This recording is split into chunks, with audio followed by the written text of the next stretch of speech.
तो क्या ये कंगना रनौत की अभिव्यक्ति की स्वतंत्रता है या कंगना रनौत का यह बयान राष्ट्रद्रोही है, जैसा कुछ राजनीतिक दल कह रहे हैं और उनका पद्मश्री पुरस्कार या सम्मान वापस ले लेना चाहिए? मेरा पहला प्रश्न गौरव भाटिया आप ही से है। क्या आप भी मानते हैं कि भारत को सही मायने में स्वतंत्रता 2014 में मिली? क्या यह आजादी सिर्फ 7 साल पुरानी है? गौरव जी, मैं आप लोगों की रिपोर्ट सुन रहा था और आपने कहा कि भारतीय जनता पार्टी ने इस पूरे मुद्दे पे चुप्पी साध रखी है। आपका देश का सबसे बड़ा चैनल है, मैं पार्टी का राष्ट्रीय प्रवक्ता हूं, आपने चुनाव किया इस विषय का, आपके समक्ष आ गए और अपनी पार्टी की और विचारधारा की बात भी रखी। देखिए, जो कंगना रनौत का बयान है जिस पे आज चर्चा हो रही है, उससे हम सहमत नहीं हैं। और क्यों सहमत नहीं है मैं आपको स्पष्ट बता दूं। लाखों लाखों स्वतंत्रता सेनानियों ने सर्वोच्च बलिदान दिया देश को आजादी दिलाने के लिए, और भारतीय जनता पार्टी आज वो पार्टी है भारत की कि राष्ट्रवाद की बात हो तो सबसे पहले सबके दिल में भारतीय जनता पार्टी होती है। तो व्यक्ति कोई भी हो, अगर उसने कोई बयान दिया है जिससे हम सहमत नहीं हैं, तो ये आवश्यक नहीं है कि हर बात का समर्थन हम करें या किसी से नफरत करें और उसका विरोध करते रहें। हमेशा जो भी तथ्य रखे जाते हैं वो उस वक्तव्य पे होते हैं। दूसरी बात, ये कंगना रनौत का निजी बयान है, उनसे सवाल पूछे जाने चाहिए। और तीसरी बात, भारतीय जनता पार्टी, ये आवश्यक नहीं, हमारी इतनी बड़ी पार्टी है कि कोई भी व्यक्ति अगर एक बयान दे तो उस पे तुरंत एक पलट के हम भी बयान दे।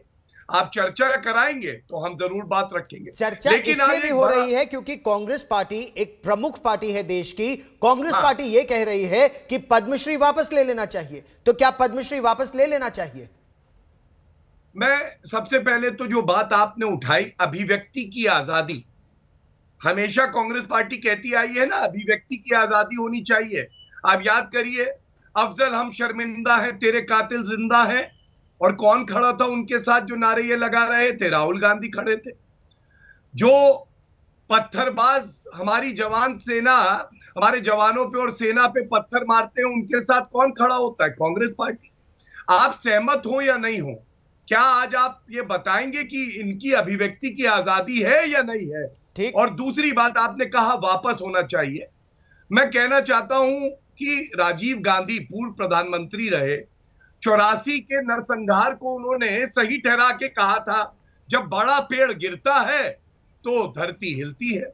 आप मुझे बताइए गौरव सावंत, उसके बाद उनको भारत रत्न दिया गया, तो क्या उनका भारत रत्न वापस होना चाहिए? या इंदिरा गांधी जी जिन्होंने इमरजेंसी लगाई, मैं अपनी बात पूरी कर लूं जी, सबसे काला अध्याय अगर हमारी आजादी के बाद कोई है तो वो इमरजेंसी आपातकाल है।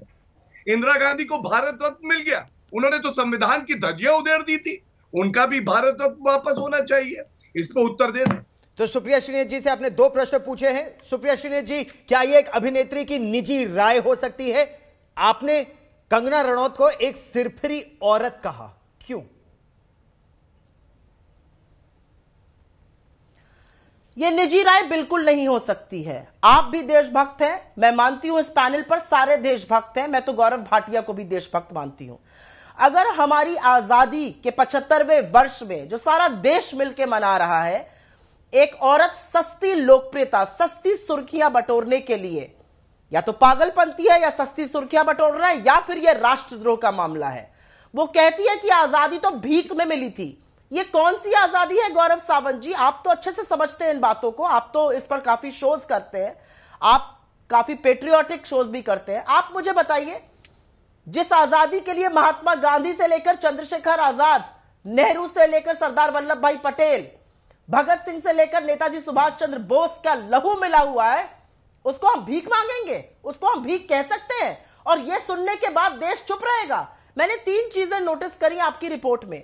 आपकी रिपोर्ट में एक लाइन थी, कांग्रेस को यह बात पच नहीं रही है। ये कांग्रेस को नहीं, ये देश को बात नहीं पच रही है, क्योंकि देश की अस्मिता पर सवाल है। ये विवाद बड़ा इसलिए नहीं हुआ क्योंकि कांग्रेस इस पर विवाद कर रही है, ये विवाद इसलिए बड़ा हुआ क्योंकि यह हमारी अस्मिता पर सवाल है। हमारे फोर फादर्स जिन्होंने अपना लहू दिया इस देश के लिए, उनकी अस्मिता पर सवाल है। और यह अभिव्यक्ति की आजादी कैसे हो सकती है? मैं आपको कानूनी तौर पे बता देती हूं। गौरव भाटिया तो कानून समझते हैं। Prevention of insults to national honour act of 1971 के अंतर्गत यह मामला बनता है देशद्रोह का, यह मामला बनता है इस कानून के उल्लंघन का। किंतु परंतु अपितु ना कहकर भाजपा इसका घोर खंडन क्यों नहीं करती है और इसका भर्त्सना क्यों नहीं करती है? और सबसे ज्यादा भाजपा ने इनको पद्मश्री किस बेसिस पर दी है? कंगना रनौत का मैं एक वीडियो बाइट अभी सुन रही थी थोड़ी देर पहले, उन्होंने कहा मुझे आदर्श नागरिक होने के लिए पद्मश्री दी गई।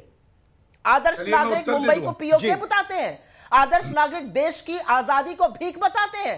एक मिनट, और मैं एक चीज और बोल के अपनी बात खत्म करती हूं। हमारी देश के सदन में, राज्यसभा में 2019 का एक बिल है, prevent insult to father of nation and other icons of freedom movement और the ones who show respect to assassins of Mahatma Gandhi. यह राज्यसभा में लंबित है, इसमें 7 साल की सजा है। इस बिल को तुरंत पारित करना चाहिए और मुझे ऐसा लगता है पारित वो लोग नहीं कर रहे हैं जो गांधी के हत्यारे और गोडसे के उपासक है, नहीं तो यह बिल पारित हो जाना चाहिए।